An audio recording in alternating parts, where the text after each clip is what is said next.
Yes.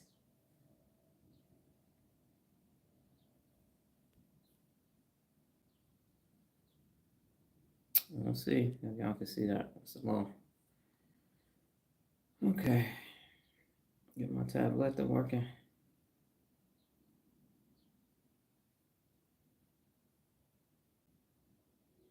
What happened? Where am I live at?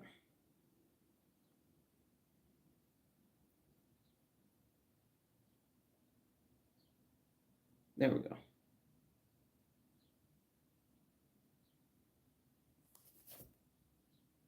Okay.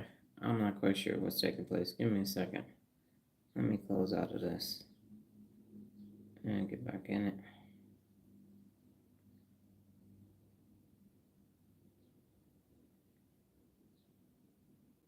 There we go.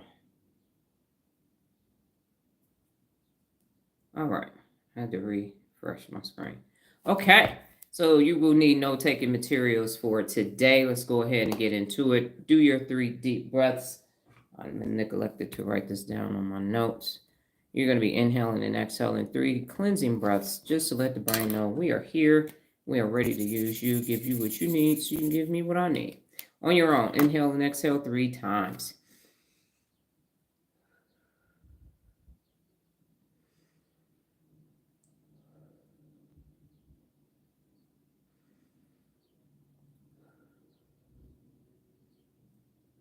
Good morning. I am Dr. Donna Louise Thomas-Rodgers, daughter of Leslie Darnell Thomas, granddaughter of Arthur Jethro Evelyn II, and great-granddaughter of Levi Thomas. Welcome to your morning mental workout. Today's topic is to get and stay organized.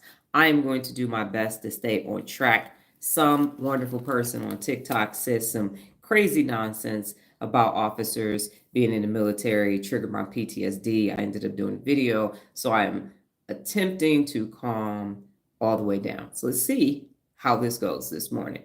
Okay, so how do we get here? Neurogenesis is new neurons. Bing, ding, ding, ding, ding, ding, ding. Fire it off. They get together, they meet, almost meet. There's like a little gap there. They do a transference of neurotransmitters, and then they create a synaptic connections, and this leads to new neural pathways in your amazing brain.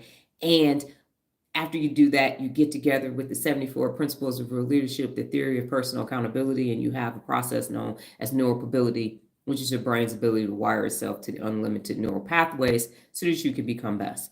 All this magic happens in the working memory, and the working memory is what you do all day long. Is located in the executive function of the brain in the frontal cortex, the PFC, and you use it. And the research that I recently came across is, if not dozens to hundreds of times an hour during all of your awake hours. So while some of the things that you do are temporary, let's say you're reading for 15 minutes, you're problem solving. So what you do, the work you do is temporary, but using the working memory happens all day long, day in and day out over the course of your life, which is why you need to improve it, which is why you're here today. We are in this show me phase of learning about the principles of real leadership. I spent time reviewing them, going into them in detail to define every last word of the principles of real leadership. Go to that playlist if you want to see that, the 74 principles of real leadership, to get more of that background, foundational background. Now we are in the show me phase, hence I am sitting in front of a brain. I really like the graphic that chat gave me this morning, so we're going to do our best to use it, but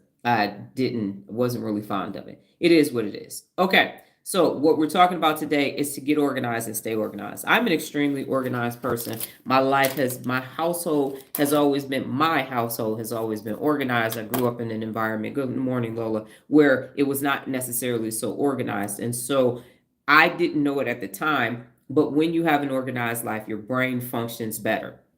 And you'll see that as we go through the information this morning.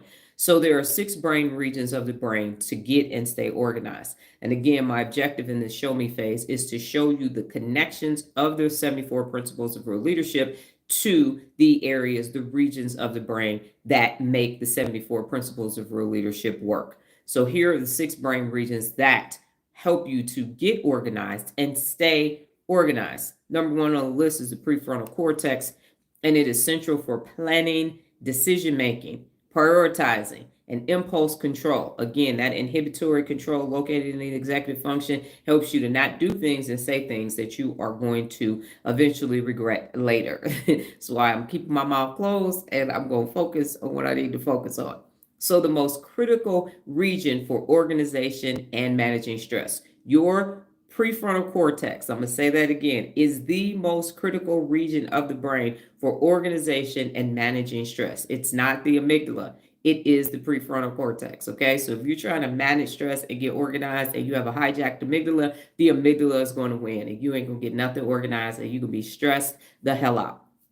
The next one is, excuse me, the dorsolateral prefrontal cortex. And this supports the working memory in setting goals and flexible thinking. And this helps with adapting plans and organizing complex info. And so cognitive flexibility is the third component to the executive function, and that allows you to adapt and make changes. So when you are getting organized, you're going to be working with the working memory, you're going to be working with the cognitive flexibility, basically executive function, and it's going to help you adapt. So what happens is you're disorganized and shit is everywhere up here or out here. And now you need your brain to come together to say, hey, let's have a meeting. Let's fix this shit show of disorganization that I have in my life. And so those functions, those regions come together to help you to start to organize the complex information that you have, the complex existence that you have. Number 3 is the anterior cingulate cortex, and that's called referred to as the ACC. Now, this monitors performance, it detects errors, and it manages focus. So it helps to sustain organization under pressure or distractions. If I were not organized as I am, there's no way that I could wake up at 3 o'clock in the morning, put materials together every day, different materials for you, and then go ahead and stretch and go help my daughter in her business, read, post on social media, come back, respond to people and challenges, rinse and repeat, and do it all over again. If I were not organized, if I was not accessing my ACC, when we have distractions, when there's manufacturing defects, when a troll, an unaccountable person comes on the live, if I did not have all of those regions functioning at my best level, then we would fall apart. Imagine if you came on here and I'm confused, I don't know what's happening, trolls come, and I'm not actually targeted saying, okay, they can stay, they can't go, I'm gonna use them as an example, and it's just flustered and it's just chaotic every day, you wouldn't come back. You'd be like, yeah, nah, she ain't got her shit together, I'm good. So that's what the ACC helps you do. The parietal lobe is number 4. And so the parietal lobe allows you to process spatial awareness, and it puts things into categories, and it helps sorting and organizing physical spaces and visual information. And so we know I am using a visual information right now to be able, if you looked at my notes, and I've concerned myself, Eminem, the rapper Eminem lost one because he used to write his rhymes in composition notebooks, and I have some of those on my desk right now. And he left one on a plane, and he was offering, I think, 10, 15 stacks or something for it to get it back. And I thought to myself, and I've had this conversation with my daughter, I said, wow, what if somebody comes in our house and breaks in our house and takes all our notebooks, takes all my notebooks? Like, first of all, nobody wants your fucking notebooks, but okay, cool. So let's say they do that. And I looked at him, and she said, no one, good morning, no one can take your notebook and then do what you do with your notebooks. Your notebooks are like Morse code. Ain't nobody, that little bit of shit you writing down is, okay. Okay, got it. That little bit of stuff that you're writing, good morning, Regina. That little bitty stuff that you're writing it's not enough information for anybody to take. And so anyway, I do that so that this flows. And so I have my method, highlight lines, dashes and everything. It's kind of more like an outline than anything else, because if you listen to the live and then you look at the notes, you're like, yeah, 70% of that wasn't on the paper. Okay, so the parietal lobe is allowing you to organize physical spaces, closets, cars, everywhere that you are. And then it also allows you to look at visual information as well. Thank you, Regina. Yes, that is my thing. If they're in the garage, they're in my closet, they're on my desk, My notebooks are my notebooks, and y'all can use them long after I'm gone. They kept Michelangelo's, Leonardo da Vinci's of notebooks as well. So then they'll be like, and back in prehistoric times in the 2020s, here's the 2000s. This is the turn of the century. Here are the notes from Dr. Donna and how she derived the theory of personal accountability. Yes. All right. So the fifth one, that's the parietal lobe. The fifth one is the hippocampus. And this obviously supports, and as we can see, it's the hippocampus is up there, right here. It supports memory formation. That's where your long-term memory resides. And recalls critical for the recall of the information, for remembering where things are stored, or recalling steps in an organizational process. So when you are thinking of your systems, your strategies, that's stored in the hippocampus, as where as you physically have things stored. So if I needed to go get a blue shirt, and I only have one blue shirt, and it's my 11 blue shirt that I use for my book challenge, but I know exactly where it is. If I wanted to show y'all my first pair of Gucci shoes that I ever bought, I know which closet they're in. I know the amount. They were $295. And so I could just grab that Gucci shoe box and bring them and show you, boom, here's the first pair of expensive shoes that I bought myself way back in 2003, 3-4 time frame back there. So it allows you to understand where things are and to grab them. And then number 6 is the basal ganglia. And the basal ganglia plays a role in habit formation and routine building, which are essential for staying organized long term. So I said, as I told you, I don't do anything without a strategy, and everything in our house has a system, and the unaccountables have accused me of doing too much. But I knew I needed to do it. And the reason why you have all of these strategies in place is because it's on autopilot. So what happens is, and I said this, I watched the Picasso story on PBS many years ago, and one of the artists was telling him, you keep your life simple so that your work can be complicated. So if I had a chaotic existence, disorganized house and everything else, there is no me with a brain t-shirt telling you how to use the principles of real leadership, because I will have brain fog because of cortisol, the stress hormone. And so systems, I get them out. And now when it's time to wash the dishes, we wash the dishes the same. It's time to do laundry. It's time to clean up. It's time to get ready. It's time for me to stretch. Basal ganglia makes sure that I have all of these routines in place, so I can wake up in the morning at 3 o'clock and get new information, increase my working memory and increase your working memory. So for every system you don't have in place, you can't add anything to your working memory, because you can't. It's like, okay, now it's time to manage my financials. We do money management Monday with Nola on Mondays. So she knows it's Monday, let me get this done. Had to do a system. We, for a whole year, went with, okay, what came in, what went out, what do you have to pay, and all of these things. So now she can do it on her own. It's automatic. And when it's come time to file her taxes, she gets the doggone out, the magazine, the notebooks out, boom, boom, boom, and send it, and it's off. All these systems are in place.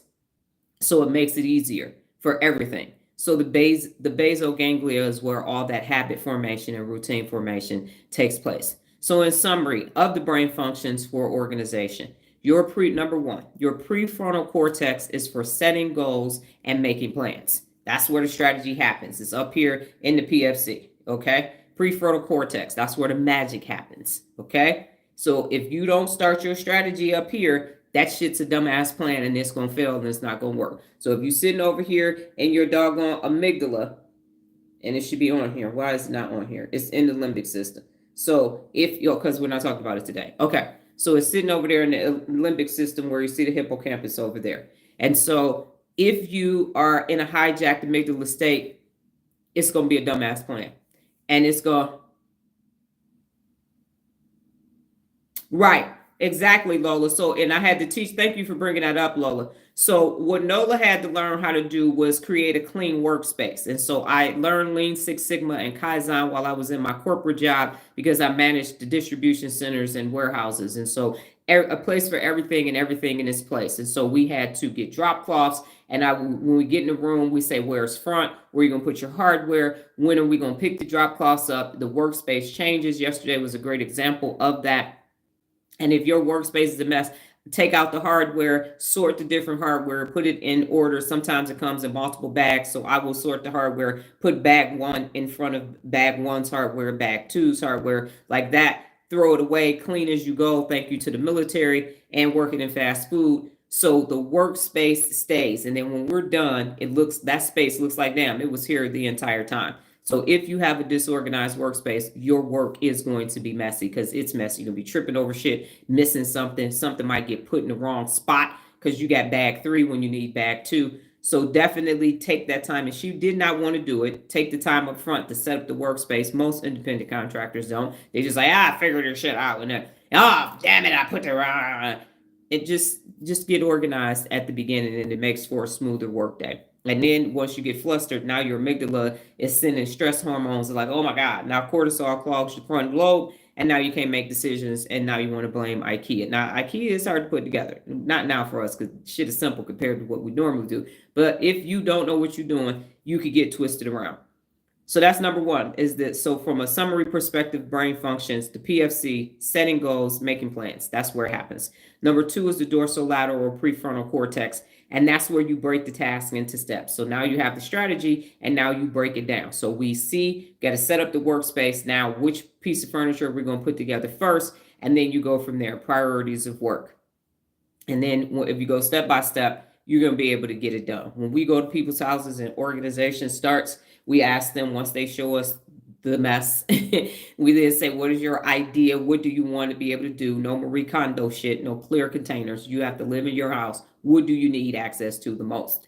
And how do you see this space being organized? How was it when you first moved in? Or if you just moved in, how do you want it to be? And then from there, I do a quick assessment, and I might start with everything on the floor. I might start with the left side or something, just to start, so I can start seeing that it's organized and that we are making progress. I have spent, I think maybe the most I've spent, I want to say, is maybe 6 hours in a closet, getting the closet to a point where you can walk in or open the doors and get it. I think that's the most I've done, is 6 hours straight. Nola will correct me if it was longer than that, but I feel like that's the most it's been. Okay, number 3 is your ACC. And so it monitors your progress and it corrects any errors. Okay, got it. Monitors your progress and connecting errors is what the ACC does. And then number 4 is your parietal lobe. So it's sorting, categorizing, and spatial organization. So I'm going to put the glasses in this cabinet. I'm going to put the dishes in this cabinet. I'm going to have my notebooks on the left side of my desk. And so it tells you where things are so that you automatically know. My posters are under here on this slidey part of my desk where the keyboard would normally be, but I don't have a keyboard anymore because I use my phone and I have a laptop. This desk is from 2009, though. People were still using keyboards. People still use them now. So anyway, but mine is not set up for that. And then the hippocampus is for memory for locations, tasks, and information. So you draw back to the hippocampus. Long-term memory, is time for us to do landscaping. What do? Grab the stuff. Is it spring landscaping or fall landscaping? Because those are going to be different things that we do. It's time to spray for the ants. Go grab the spray around the whole house, inside out. That's a system that you only use twice a year. So you call on the hippocampus when it's time to do something. And then number 6 is the basal ganglia. And it builds routines and automatic behaviors. Again, that is where the routine comes. So if your routine is, I'm going to do laundry, I'm going to keep everything in the laundry basket, that's a bad routine, but that's a routine nonetheless. So you have to change the routine, and then the basal ganglia will give you a better routine. So what questions do you have about the 6 regions of the brain that you use in order to get organized and stay organized? What is it? And if you don't have any questions and it's clear, go ahead and just type clear, let me know, and I will move on to the 5 brain-based activities that you use to strengthen your organization skills. That is definitely still hot. Too hot. And there is something in the air. So I did my nasal rinse, but it's not rinsing. It's not working out this morning. Got a little tickle right here. Like somebody got a feather going ding, ding, ding, ding, ding. Feel like I'm on a cartoon. Okay, so the 5 brain-based activities to strengthen your organization. Number 1, task list and planners. Task list and planners. And so what this does is it activates the PFC and the DLPFC, so the prefrontal cortex and the dorsolateral prefrontal cortex.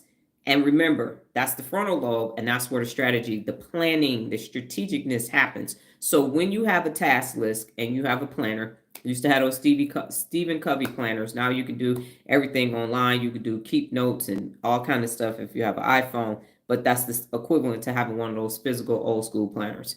So you have task lists. And so I have things on my desk. I use 3 different things. I use notebooks, Post-its, and 4x6 cards. And then I have different types of pens that I use. That's my normal. And then for my neuroscience, I have all these other pens to take notes with, and even pencils, erasers, all of this. So these are my tools, my weapons, if you will, my sword sharpening that I use in order, and obviously books, spiral notebooks and composition notebooks. And those notebooks, I use spiral notebooks for my brain information, and then I use composition notebooks for my daily postings and my YouVersion Bible app note taking, so I won't get them mixed up. So I know if I'm getting ready to do something with the brain, I grab a spiral notebook. If I'm getting ready to do something with creation for content, then I grab a composition notebook. So that's just what works best for me. So use task lists and planners, and it activates the PFC and the DLPFC. Number 2 is mind mapping or visual sorting. Mind mapping or visual sorting. And so it engages the parietal lobe. Again, having the Post-its and all those different things. I use sticky pads in the bathroom and on the refrigerator. Yes. And so now you know, and that's your system, and that's your basal ganglia reminding you that that's your system. And then, so you're using that as well as the prefrontal cortex and the DLPFC so that you know where it is. You made it, and now you're going to know where it is. So those two are connecting. And there is a mind mapping app that I am testing out, and it's called the Brain app. So I will let you know how it goes. I haven't had the time to sit down and really see what it is, but based upon the reviews, I do feel it might have some value. So I am in the process of testing that out. So, because it kind of does the mapping for you. And if you have staff, it works with staff as well, because it's like Slack. So you can add things to it and they can add to it too. So going in and going out. So it seems like it's going to have value. I will let you know when I actually get everything in it. Number 3 is meditation or focus drills. Meditation or focus drills, and that strengthens the ACC and anterior cingulate cortex for sustained attention. And in this day and age, when we have short format videos, your attention span is 8 to 15 seconds, and you need to increase that. That's why I say read 15 minutes or more every day, nonfiction, just so you can start focusing more. 15 minutes of focus today is equivalent to 2 to 3 hours 15 years ago. So it is literally focusing your attention for an extended period of time so that you can keep everything clear. So 8 to 15 seconds is nothing. You can't read anything but a meme and see a short format video. So it allows you to do that. Number 3 is you can do memory games or retrieval. So part of the reason why I do Duolingo, I'm not fluent in any language, but I do it because of the work that has to be done. Number 1, to keep your streak going, but all the different things that you can do in Duolingo now. They've added math, they've added chess, they've added music. So there are all these things that you can do to ensure that you are keeping the brain functioning, high functioning, and you can retrieve information. And so I find that it allows me to be able to grab things quickly because I got to see what is our feeder saying, or schnecken, or something to that effect. So it allows you to do that. And then number 5, as we mentioned previously a couple days ago, habit stacking. So it reinforces the basal ganglia pathways for routine. So when you put 2 things together, I'm going to have my coffee and then I'm going to organize my closet. That was yesterday. So habit stacking means you put 2 things together at the same time. So what I normally do is I do my Duolingo and my YouVersion Bible app together so that both of them are done, especially if we're going to have a long day. I put them together and then I don't get home because those both have streaks associated with them. So by doing them together, I've ensured that I keep my streak for both of them. And then before I go to sleep, I check on my phone to make sure that I've done Duolingo and finished everything in the Bible app. So that's the morning, that's the afternoon, the evening, and that's what has helped me to continuously keep those long-standing streaks. So those are the 5 again. So the 5 brain-based activities that you can do is you have task and list, activates the PFC and the DLPFC. Mind mapping or visual sorting is number 2, and that engages the parietal lobe. Number 3 is meditation or focus drills. That strengthens your ACC for sustained attention. Number 4, memory games or retrieval, and that helps boost the hippocampus function so that you can go back and grab things out of your long-term memory. And then number 5 is habit stacking, and it reinforces the basal ganglia pathways for your routine so that you can continue to get organized and stay organized. What questions do you have for the 5 brain-based activities to strengthen organizations? If it's clear, let me know it's clear, and I will move on to the brain benefits.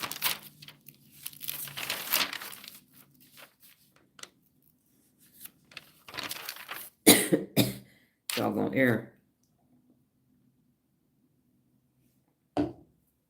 We actually have signs made, don't California mind Nevada, because them motherfuckers came here in California or Nevada. Houses even got built like the houses in California. Regina said, what part of the brain is activated for the memory game? For the memory games, it is the hippocampus. So it's long term. So this is when you can do your Sudoku. I don't give a Sudoku a bad name. Like, you made our business model go down. No, don't have enough influence to do that. But it is the hippocampus, where your long-term memory is stored in the limbic system, located in the parietal lobe of your brain.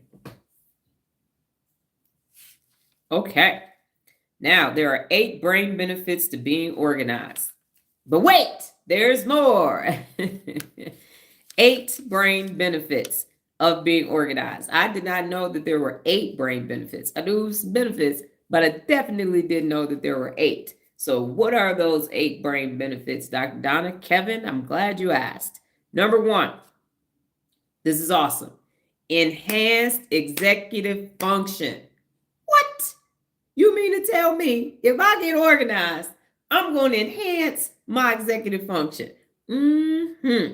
It strengthens the prefrontal cortex, improving decision-making, problem-solving, and your planning abilities. If that was just it, ladies and gentlemen, that would be enough. You're going to get organized and stay organized, and then your frontal lobe is going to get strengthened. So you're going to be able to improve your decision-making, improve your problem-solving, and your planning abilities just by getting organized and staying organized. That's it. But wait, there's more. Number 2, it's going to reduce cognitive load or cognitive overload. It's going to reduce it. The cognitive overload that you have is going to be reduced. What it does is it frees up your working memory. I'm off of that. As soon as you say free up working memory, what? You mean I'm getting some more bandwidth with my working memory? By minimizing the mental clutter that we talked about yesterday, making it easier to focus and process new information. So you get organized and stay organized, and then you don't have no mental clutter. So the amygdala is not like, yeah.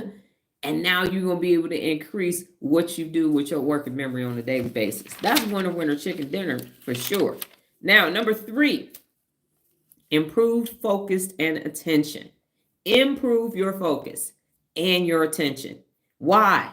Because it supports the ACC, the anterior cingulate cortex, in sustaining attention and reducing distractions, leading to greater productivity. So eliminate distractions is one of the 74 principles of early leadership. So you're going to be able to do that. Sustain your attention longer and eliminate and reduce distractions so you will be more productive. So you won't be every 2 minutes getting up, every 2 minutes, every 3 minutes. I can't focus. I can't get shit done. You're going to be able to get shit done.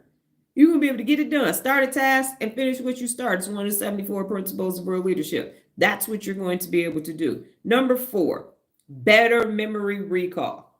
Better memory recall. So it engages the hippocampus, where your long-term memories are stored, and it improves your ability to remember where things are. When you are organized, you don't come and say, now, where did I put that? I can't find that.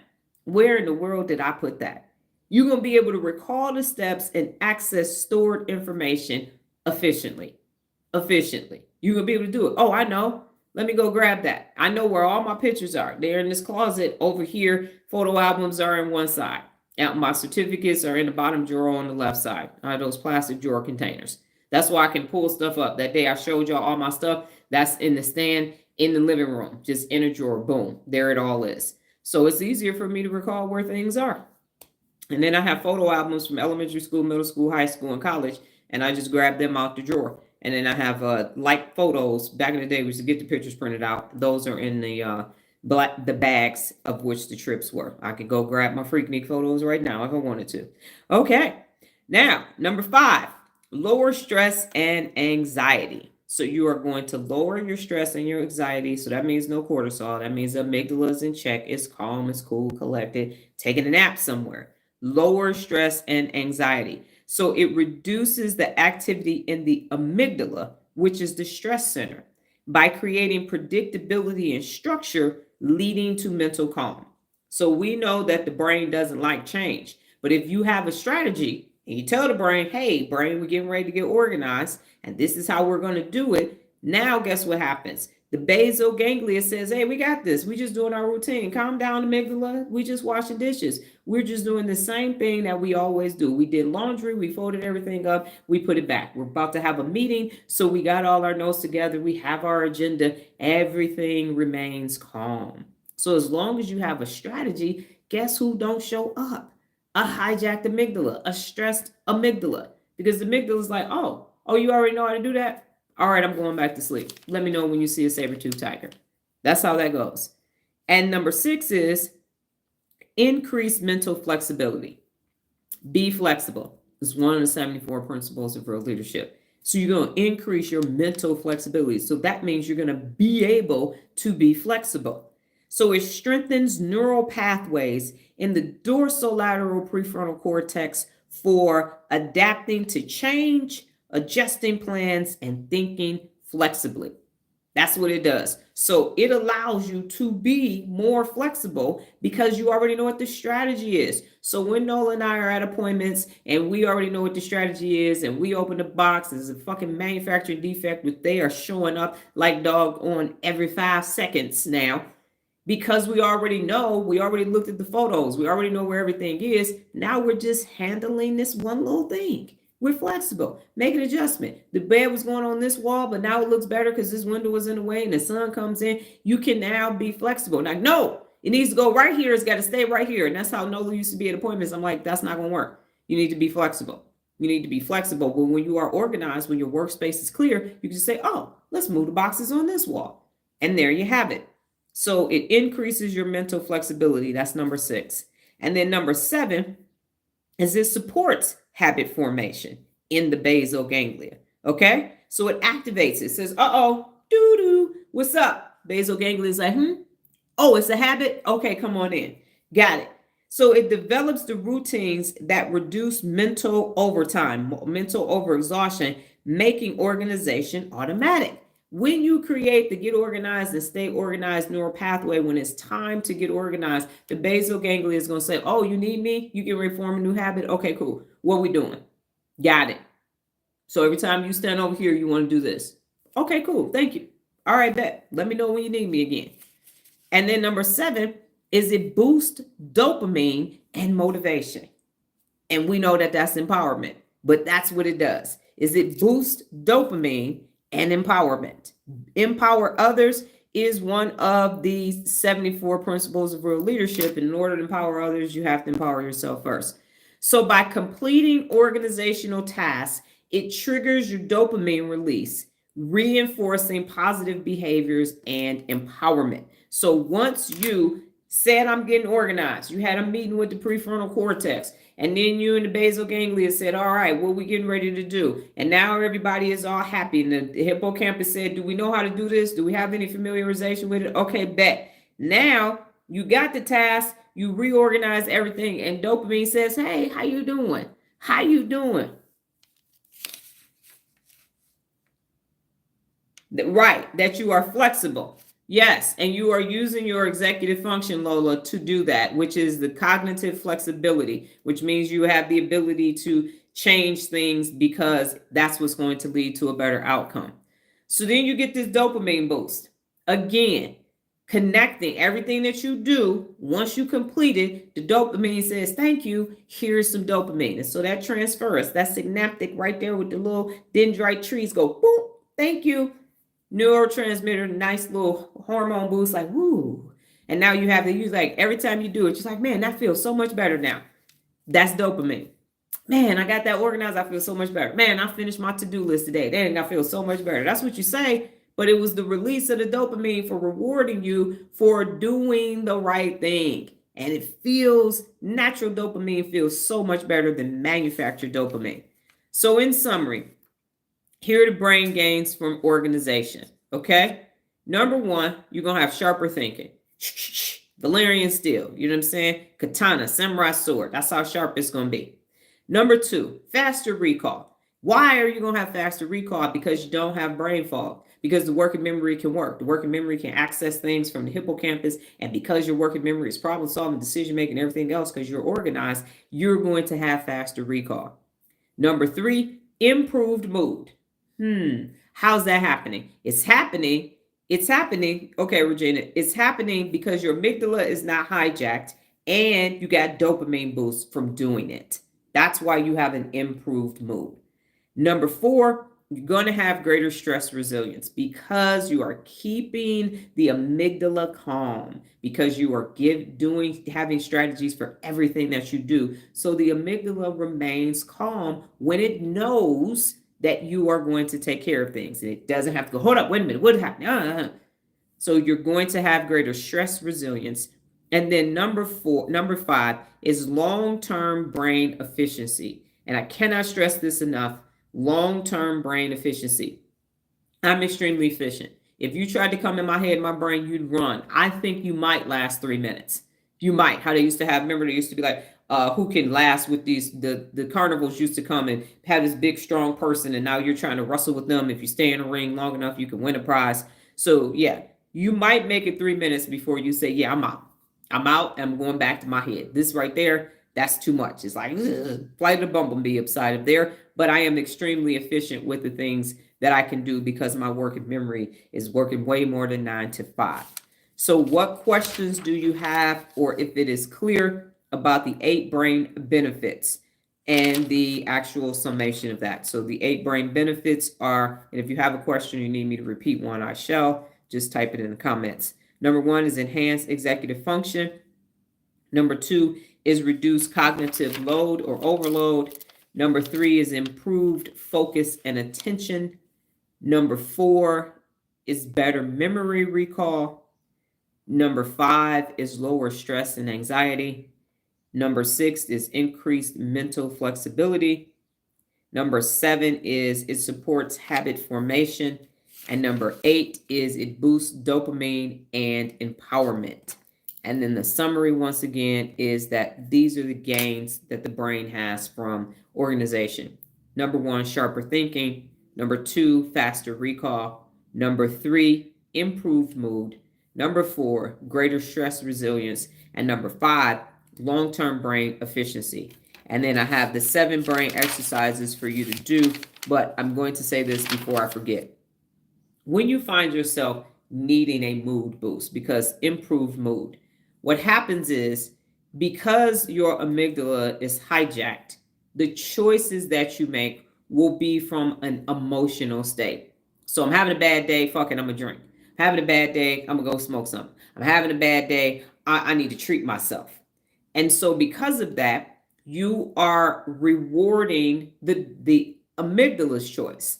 And that's how you end up at a bar. That's how you end up at the strip club. That's how you end up at the bakery. That's how you end up binge watching shit with some bonbons in your lap on Netflix. Because the dopamine is like, oh, okay, you said you wanted to do something. You did it. Here you go.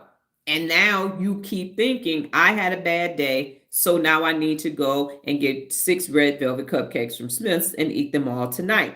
Because you made that decision with the hijacked amygdala. But when you stay in your prefrontal cortex, and you make a decision and you say, wow, I had a stressful day. I know what? I'm going to do some yoga. I know what? I'm going to read. I know what I'm going to do. I'm going to listen to some jazz. I'm going to listen to some classical music. I'm going to cook a healthy meal and listen to some music. I'm going to watch a documentary. Then there is a release of dopamine too. And now you feel better. So your mood is improved. But when you have a bad day, you go tie one on, you go eat the wrong shit. Now you put some shit in your head and in your body that made you feel bad. But the dopamine said that was good. Do that again. So then you do that again, and you do that again, and you do that again, and then you just keep thinking, well, damn, the only time I feel good is when I'm at home binge watching Netflix, eating bonbons. Let me go home and do it again. Now you have all these other issues. So if you are emotional when you feel bad, that's when you say, what am I feeling? Why am I feeling what I'm getting ready to do about it? And that happens in the frontal lobe. Now you can go and do something productive. And now you're going to improve your mood. Now you're going to improve your efficiency, and you're going to improve your stress relief because you don't do what the amygdala told you to do. You do what the prefrontal cortex and the dorsolateral prefrontal cortex told you to do. Because the habit is the habit. Remember, the basal ganglia is just going to keep doing what you told it to do. And the dopamine is going to keep coming because you did what you routinely do. So see how that can be a blessing and a curse. So always make your decisions from your frontal lobe and not from your amygdala. Okay, and let me know if that was clear. If it wasn't, I can reiterate what I am saying. But now, here are 7 brain-based exercises and daily tips. Good morning, Jared. Okay, great. That's fine. I get it. So 7 brain-based exercises and daily tips. Number 1, a morning brain dump. You're going to do a morning brain dump because what that does is that clears cognitive overload. It clears it. So get up in the morning and here's what you're going to do. Spend 5 minutes writing down tasks, ideas, and reminders first thing in the morning. As soon as you get up, you've got to go pee. Write down everything and boom. You done cleared your head out. Working memory is going to be able to start working. And the brain benefit to this is that it frees up working memory in the prefrontal cortex. So it frees it up. It's not sitting there worried or doing anything else. You already wrote down what you need to do. And it also reduces mental clutter and overwhelm. And remember, as we talked about the working memory, and we talked about, dang it, it's escaping my brain right now. Let me look. Soliciting feedback. You're going to do the brain dump in that as well. So always writing things down. So first 5 minutes of the day, do your brain dump. Now your working memory is ready for you to do what you need to do. Number 2 is the 2-minute rule. And I am good at this, and Nola can attest to this as well. And I didn't even know it was a thing. I've just been doing it. The 2-minute rule is this. It strengthens your decision making. Now here's what you're going to do. If a task takes less than 2 minutes, do it immediately.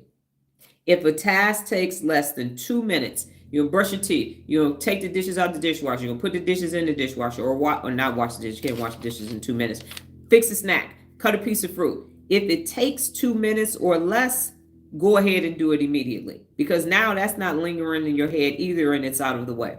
And the brain benefits are it builds neural efficiency in the basal ganglia, and it reinforces productive habits. So remember, once you start doing something again and again and again, that 21 days that it takes to form a habit, that neural pathway is created, that basal ganglia is like, okay, cool. Oh, so we could do that in 2 minutes. We could do that. And so now you got a lot of things that you can do in 2 minutes. Make up your bed in 2 minutes. You can change the load of laundry in 2 minutes. There's so many things that's 120 seconds. That's a long time. Now you get more efficient. And remember, that's one of the benefits of being organized. Number 3. You want to categorize your environment. Categorize your environment. Categorize your environment. And this engages the parietal lobe. Now, what are you going to do? You're going to sort your workspace, the files, belongings, anything that you have into these 3 categories. Urgent, reference, and trash. Urgent, got to get to this today. So me for urgent, I put it in the middle. I have an L-shaped desk. I put the urgent in the middle of my desk, away from all other post-its and everything. That's something I got to get through. Now, this is my reference. As we have said, I got my stack right here. This isn't the whole thing. And when I'm done, I put it in the trash.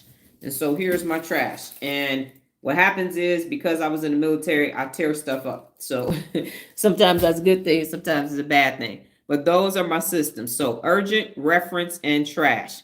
And the benefits to this are it improves spatial organization and it boosts sorting and filing skills. So now I know if I'm looking at this portion of my desk, if I'm looking at a 4x6 card, I know what's on my 4x6 card versus what's on a Post-it. And so that helps up here.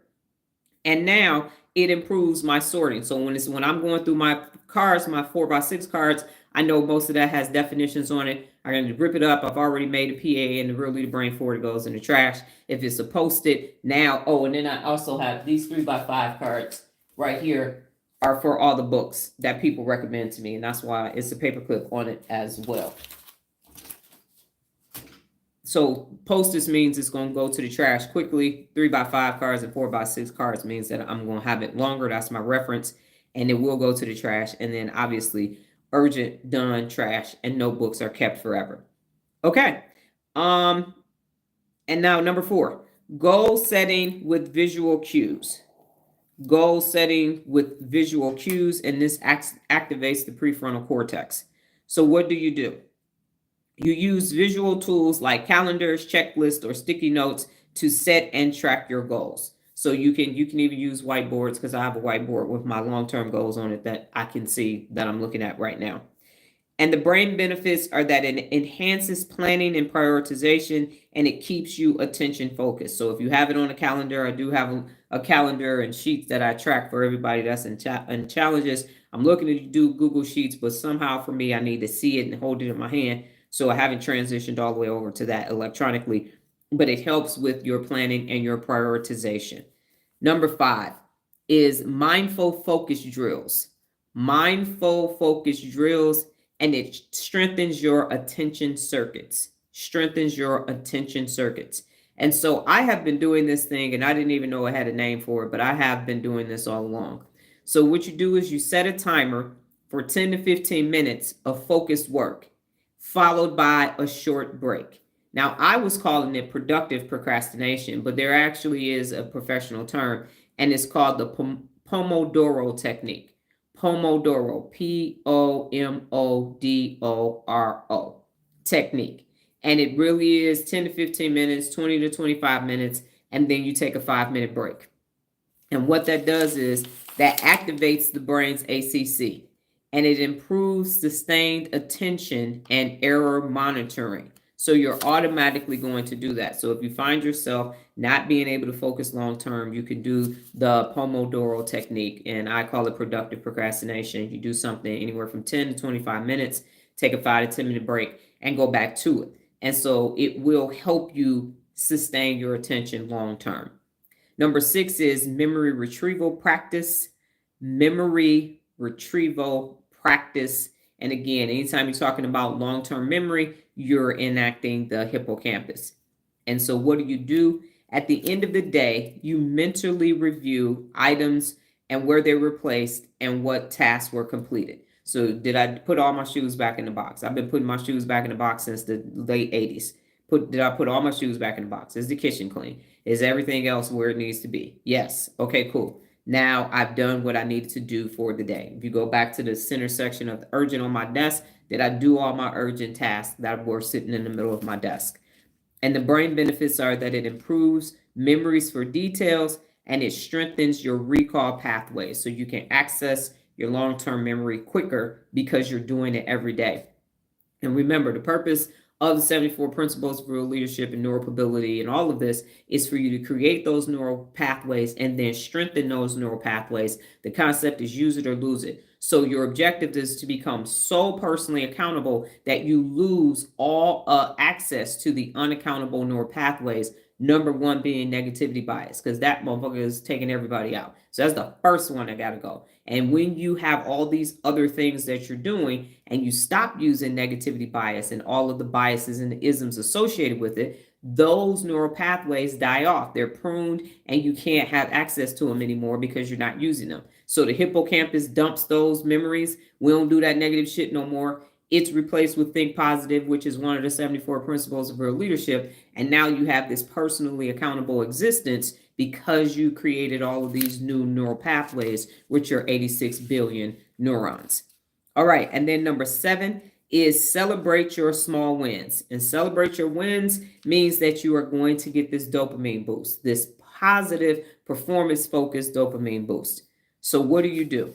You acknowledge your completed task, even the small ones. If you brushed and flossed your teeth 3 times because you got a bad dentist report, celebrate your wins. Don't eat no candy, but celebrate your wins. And then by checking them off verbally, you are celebrating. So either checking them off the list physically or verbally, you're saying, yay, I brushed and flossed 3 times today. Kudos for me. So the brain benefits is that it triggers that dopamine release. You want it to come from an axon, the dendrite tree with the little nice little open receptors, and boom, that dopamine is released. And you have this synaptic connection, and now you have this euphoric feeling of, wow, look what I accomplished today. And it reinforces to empower and have organizational behavior. So when you do these things that got you organized, to keep you organized so that you can keep your amygdala from not being excited, and now you have this excitatory synapses. You don't want that. The inhibitory is to keep the amygdala less engaged so that you don't have the release of cortisol, stress hormone, going to the front of your brain, prefrontal cortex, and now you're having problems. So you don't want that to occur. And then there is a bonus. And this is optional advanced brain challenge for those of you who are feeling froggy. Jared says, I'm going to celebrate every time I eat. Go ahead, dance a jig. Go ahead and do whatever you need to do, because that dopamine is going to release it. So remember, whatever you do, the basal ganglia is going to make that a habit. So if every time you eat fruits and vegetables, go ahead and celebrate, guess what you're going to keep doing? Eating fruits and vegetables. That's what it's going to do. So you get to train your brain. It is the command center for the rest of your body. So these optionals, advanced brain challenges. Number 1, you can rearrange your workspace monthly. So you can just change it, mix it up, do something different. You can, if I work from this side of my desk, I can switch to work from that side of my desk. And these are things that I do naturally that I didn't even know was helping me get organized and stay organized. Number 2, you can try digital tools like Trello, Notion, or brain-based apps. Now, I just found out about Trello and Notion today, so I will check them out and see what they do. I'm sure I probably already have a current equivalent to it or have used it, and we'll see what these apps do. I'm writing a note to myself. Or brain-based apps. Like I said, I'm working on using The Brain, which is a mind mapping app, to see what that does for me, to see if it has any benefit. If it does, I'll use it. If it doesn't, then I won't use it. And then number 3 is practice organizing information mentally. And that's what I mentioned, the Brain app, but you can do it in your head as well. So you can do mind maps and categorization drills. And did I put this where it belongs? And did I make sure that I put my washcloth back, and all of these other things, and fold the towels back up? Every day I make up my bed and I put my room back. I organize it for sleep, and then I reorganize it for me being awake. And those are the things that I do. So let me know if I'm going to go through all 7 of them again for the brain-based exercises. If you have any questions, let me know. Number 1 for brain-based exercises and daily tips. Morning brain dump, 5 minutes, write everything down. That's number 1. Number 2 is the 2-minute rule, and it's going to strengthen your decision making. If you can get it done in 2 minutes or less, you do it immediately. Do it now. Procrastination is the enemy is another one of the 74 principles of real leadership.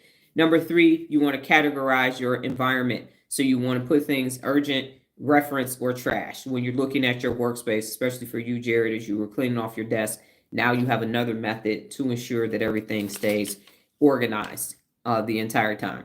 Number 4 is goal setting with visual cues, and you're going to be using your PFC with this. So you can use calendars, checklists, sticky notes. You can track it virtually, digitally, physically, calendarly, whiteboardily, all of that, cloudily, however works best for you. Number 5 is mindful focus drills. So it strengthens your attention circuits, and that's where you're going to do the Doro technique. I call it productive procrastination. You sit for 10 to 25 minutes focused on doing something, eliminate distractions, and then you reward yourself with a 5 to 10-minute break. Again, get your nice little dopamine boost and go back to doing it. And the basal ganglia will make sure that you keep doing it, and the dopamine will keep rewarding you for doing that. Number 6 is mental retrieval practice. You get to the end of your day. This involves the hippocampus, where you're mentally reviewing the items and you're saying, where did I put this? Where did I put that? You will keep it in that it was completed, and then celebrate your wins. You're going to get this nice dopamine boost. So if you floss your teeth because you got to get organized with that, got some halitosis going on or whatever, now you reward yourself and say, yay, I did it. And the dopamine will say, yay, you did it. Here's some dopamine for you. And then the final is how you advance your brain. These are optional. You rearrange your workspace. You try digital tools like Trello and Notion or brain-based apps, and then practice organizing information in your head using mind maps or categorization. So what questions do you have for me about any of the information that I've reviewed? Because we're going to do our work in memory for today, answer our 2 questions, and bust a move.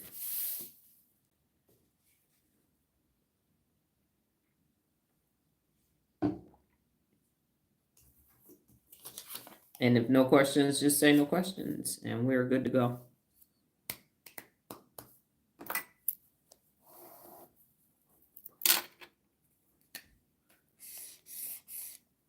Okay.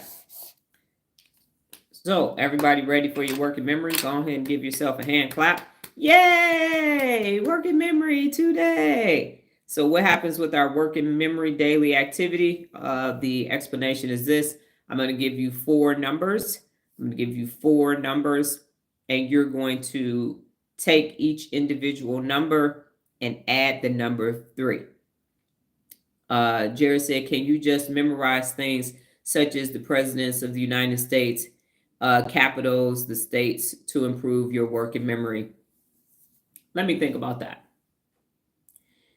You could memorize those things, and what would you use that for? So you create that neural pathway of memorizing. And I saw that TikTok video of that gentleman who was holding a beer in his hand and named all 47 presidents from number 1 to number 47 and gave backstory to that. So what would you, are you asking me that question? Because I'm playing that movie out and I'm saying, so at one point I did know all the states and all the capitals, but I haven't used that. So my hippocampus dumped it. I could go back and do it again. When Nola was in elementary school, they had to do the Great American Challenge, and so they needed to memorize the Gettysburg Address, the Star Spangled Banner, I think the preamble or the Constitution or Bill of Rights or something. She could tell you what it was. And so it was for all 5th graders, and they had all year to do it. And so she tried to do it on her own initially, and one person was ahead of her. Then she came and sought wise counsel, and we got that bad boy done in 3 weeks. And it was the first time ever in the history of the school that had been done that fast. And I had Ken's mom trap me in the parking lot in Albertsons. What did you do? Why did she finish so fast? What was you doing? It's like, lady, back the fuck up. I'm me. PTA moms ain't no joke. But anyway, they wasn't scaring me, but it was interesting that she stopped me and guessed that the build on it. It would just be, so memorization is really not learning. And so Nola and I had this conversation as I'm going through my neuroscience class.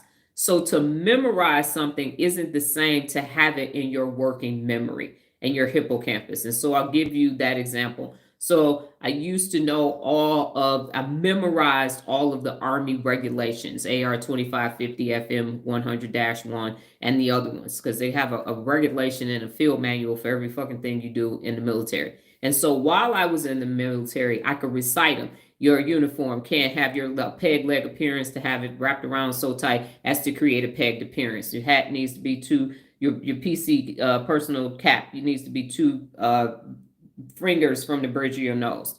So, right, you can't do that. So me knowing, memorizing drill and ceremony 2250, 22100 or AR 2550, which is how you write a memorandum, is not going to help me remember what the definition of the neuroplasticity is. So from a memory perspective, memorization just helps you memorize things. But a working memory is a skill. So I have the skill to cook. So when it's time for me to go make banana pudding, I go back to my hippocampus because I don't have none of my recipes written down. I go back to my hippocampus and I remember the ingredients and how to make the banana pudding. But memorizing AR 2550 doesn't help me with the memory of how to make banana pudding. So hopefully let me know if that makes sense. So what happens is you need to strengthen that neural pathway in order for you to have recall. So riding a bike versus reciting your ABCs, because that's just A, B, C, D, E, F, G, but that's not a skill. That's just something that you know. So information versus skill set. Let me know if that makes sense. Right. So memorizing is not memory. So I know how to grapple. So in the event I'm down on the ground in a fight, I'm gonna call back to when I used to grapple with the Marines and put you in a yeah, Nola has a memory of that getting popping off and found herself not being able to breathe very quickly. Yeah, I might add. Yeah, anyway, wasn't funny at the time, it is funny now. So memory versus memorization is not the same thing. So what you want to do is you put things in your long-term memory and you use your working memory to recall those skills and behaviors and things that you know how to do. So problem solving. I know how to problem solve. Me memorizing 7 problem solving techniques and not ever using them is not going to help me problem solve. But having the memory of being able to problem solve, the skill set. It's time to solve a problem. So I call back and say, hey, it's time to solve this problem. The skill set of solving problems then shows up. Okay, so working memory. I give you 4 digits. You take each individual number. You add the number 3 to that individual number. And when you get all 4 done, you say that number backwards. Again, I just wrote down a random number, put it in my notes, kept going, went to record my video so that we all do this together. I'm going to say the number 3 times, and then you're going to take the number 3, add it to each individual number, and then say the number backwards. Okay. The number is 3150. 3150. 3150.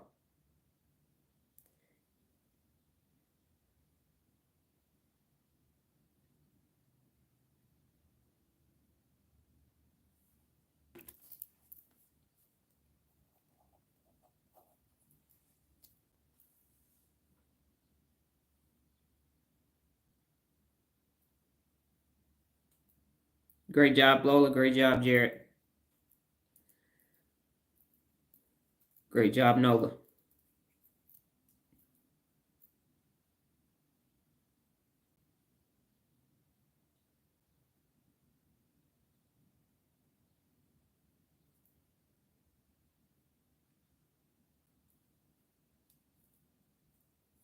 Gina might have stepped away. This is Kevin.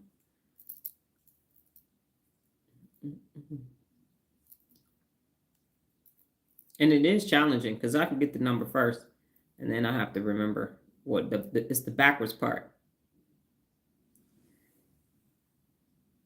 Okay, Kevin. So what you can do is, my suggestion is practice writing 4-digit numbers down and adding 3 to the numbers and then writing it backwards. So you're going to need to write yours down first and then get accustomed to it because the connectivity isn't happening for you.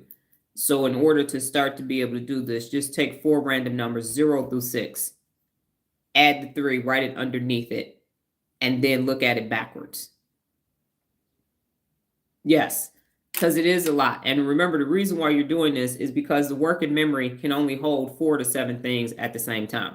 So for you, holding the 4 numbers is it. And now you got to add. And then you got to say it backwards. So what you're doing by doing all those things is you're allowing the working memory to be able to do more than 4 things at one time. You're increasing the amount of things that the working memory can go up to. No, Kevin, not to my, I can potentially research that, but someone else asked me that. I think it might have been you or someone else, but I do not believe that being left-handed has any, I mean, are you saying a negative effect on the brain?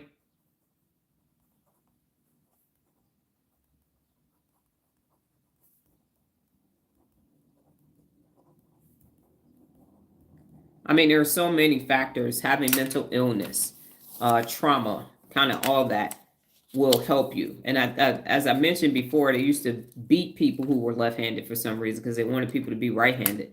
So I think it's just a preference. We talked about people being ambidextrous and all of that.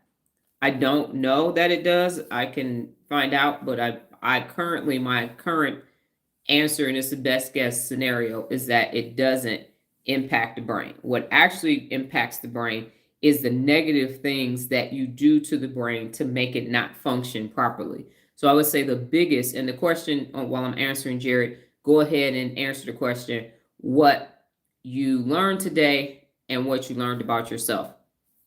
And so what I will say impacts the brain, and this drawing doesn't have the amygdala on it, but if you look at the hippocampus, that's where the amygdala is located as well in the limbic system. And we notice a small almond shape, and it literally is responsible for all kind of stress. It's the emotion center for the brain.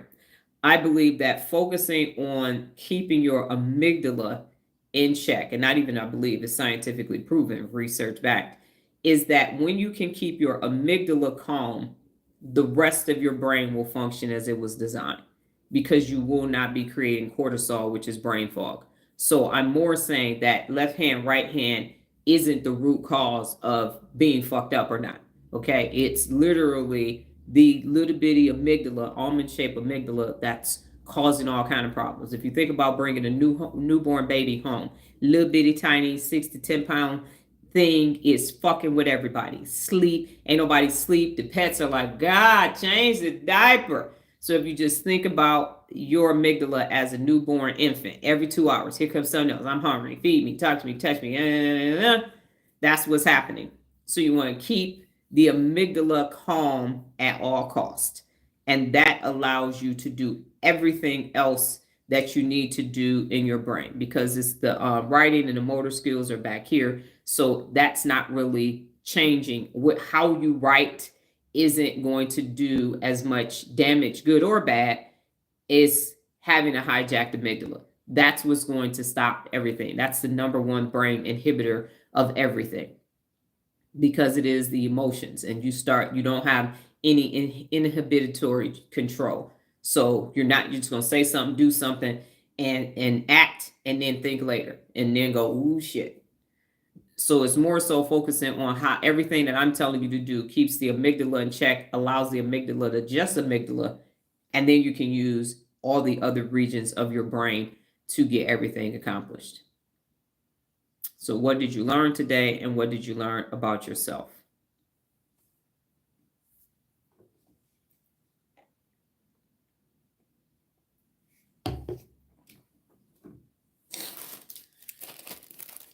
Relearn. Regina, I learned about specific 8 benefits of being organized. Yes, Kevin. And again, all it is just like yesterday when I couldn't say, and Nola worked with me yesterday, so I'm going to try it again. Dopaminergic. Dopaminergic. What? Dopaminergic. We practiced yesterday. Dopaminergic. So just like yesterday, I couldn't say it, and I had to explain it to y'all because y'all was confused as shit because I couldn't say it right. So it literally is how you're processing it in your head, Kevin.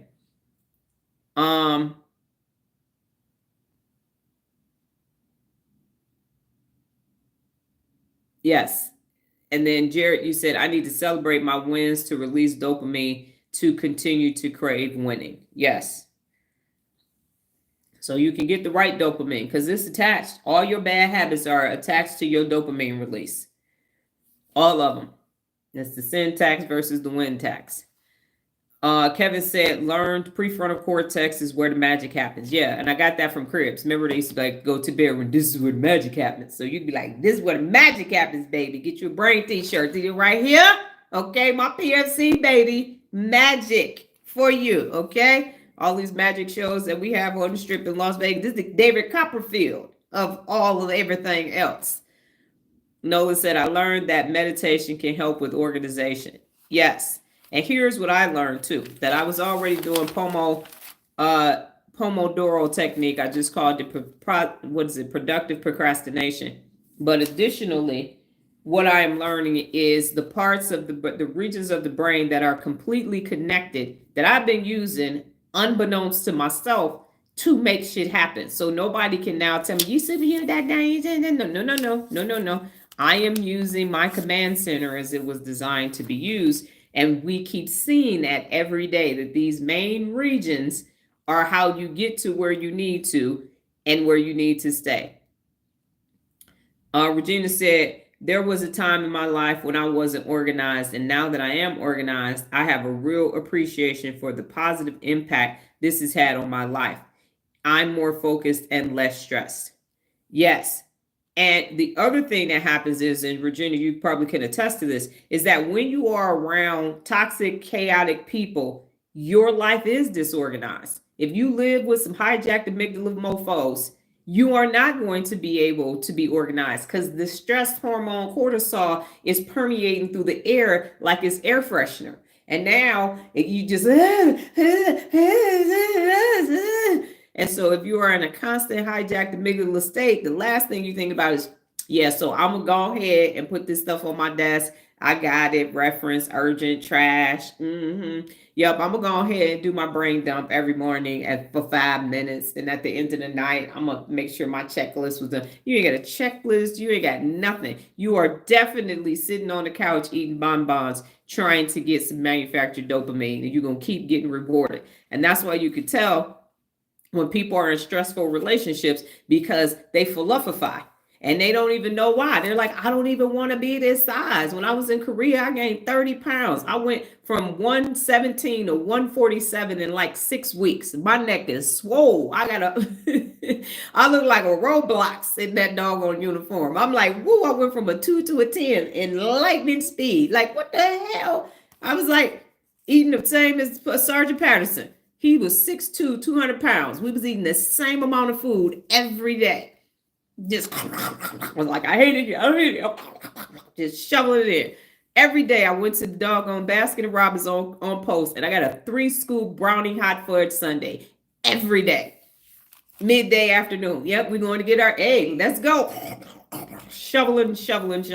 So the point is that when you are in an environment that is creating stress, the last thing that you are thinking about is getting organized and staying organized. It is not going to work at all, under no circumstances. Okay, anything else before we get out of here? So the 74 principles of real leadership, to quote Kevin, it works. It works. It works. Nothing else on the face of the planet Earth works better than this for you to access your best. Nothing else works because you have the ability to control your amazing brain and get the result that you desire for your life day in and day out. And it doesn't require anybody else. That's why personal accountability is so amazing, is because it is not a team effort. It is not a team effort. It is an individual task that you personally do on the day-to-day basis. All of us have different things that we need to organize. All of us learn differently, but the brain can brain for you just like it can brain for me. So you can achieve, there's no competition over here. None whatsoever, because you're using your brain how you need to use your brain. I'm using my brain how I need to use my brain.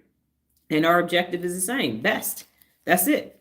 Every adult, all 6.8 billion of the adults that live in the world, globally, internationally, and worldwide, have the ability to use their brain in a way that allows them to access their best. Lola said, I noticed that I can get more done when I'm alone. You say that again. And everybody is stuck at Maslow's hierarchy of needs, level 3. Because who wants to be by themselves if themselves suck? I got a post that says even losers don't want to hang around other losers. Isn't that interesting? You're a loser, unaccountable person, but they be over there messy and shit. You messy too. Okay, your mess is just a different mess, but it's still mess that keeps all y'all stressed. So that is the whole point, is that if you think about it, how many people does it take for me to prepare for my live every morning? I'm live every day for an hour, anywhere from an hour to an hour and a half. There is no staff, no little sleep when I wake up. By the time she wakes up, I already got everything for the live. I've already made videos, posted online, done my nasal rinse and all of that, brushed my teeth and everything, and got me a snack, and I'm ready to go. Ain't no people. I got over 11,500 YouTube videos, and it's me creating the content, Nola putting some hashtags and some end screens on there. No staff.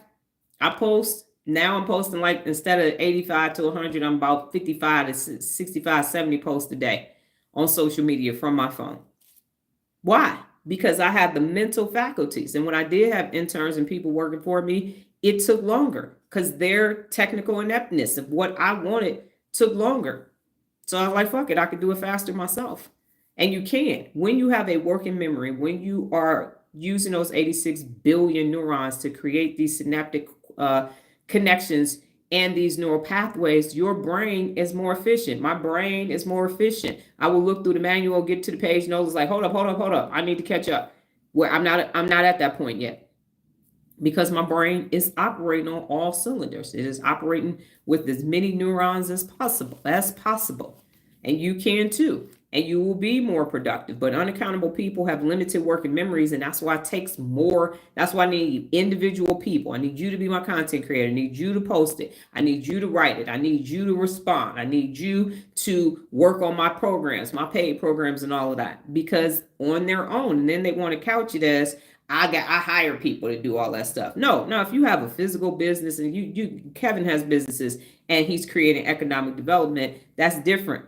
But when you need, one person needs this whole group, everybody's vested in that one person doing that one thing, that's because it's limited scope. It is limited scope. So you are advancing your mind on your own at your own pace to create a result that you've never ever in your life had before. A new experience. That's why it's a new neural pathway. And in doing this, you are pruning all of the hijacked amygdala behaviors. So here's an exercise for you today. In addition to everything else that you have to do, this is more important. What I want you to do today is, as you are navigating through your day and doing what you normally do on a Monday, ask yourself, is this action that I'm taking, did I develop this strategy when my amygdala was hijacked or in my prefrontal cortex? And you're going to feel the difference. If you develop the strategy with the hijacked amygdala, you're not going to want to do it. And when you do it, there will not be a release of healthy dopamine. And if you develop that strategy when you were in your prefrontal cortex, you're going to be okay or want to do it. And the dopamine release after you do it is going to be different.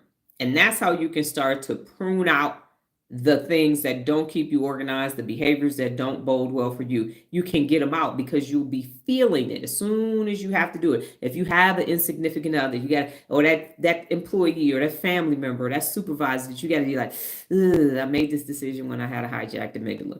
Because then you can change it. You can turn a previous yes into a current no, or turn a previous no into a current yes.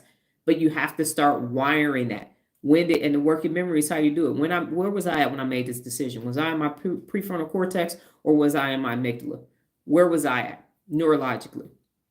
It's going to change the game. I promise you. And then you're going to be empowering yourself, and that will allow you to empower others as well. So challenge yourself today to see if that's something that you start having those neurons fire off and create that strike, and see if you can trace it back. Where is that neural pathway? Where is the originator of that dumbass decision that I made in a hijacked amygdala state? Okay.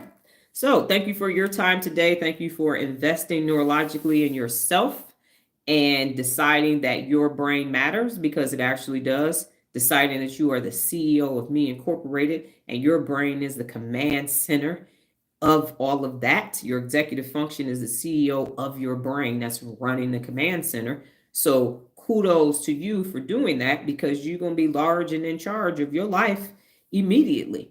You should start seeing a difference now, because your personality is located in your frontal lobe. So you should find that you are becoming more of you. You are the you is you that you could ever do. Sounds like Dr. Seuss, right? So pat yourself on the back, give yourself a little dopamine boost. Say, look what I already did this here morning. You did more in this morning, this hour and 19 minutes, than most unaccountable people will do all day. Your working memory is working, working, working. And God willing, higher power in the universe, I will be back tomorrow. Same time, same place, safe space, different brain t-shirt. Have a brain-tastic day. Adios.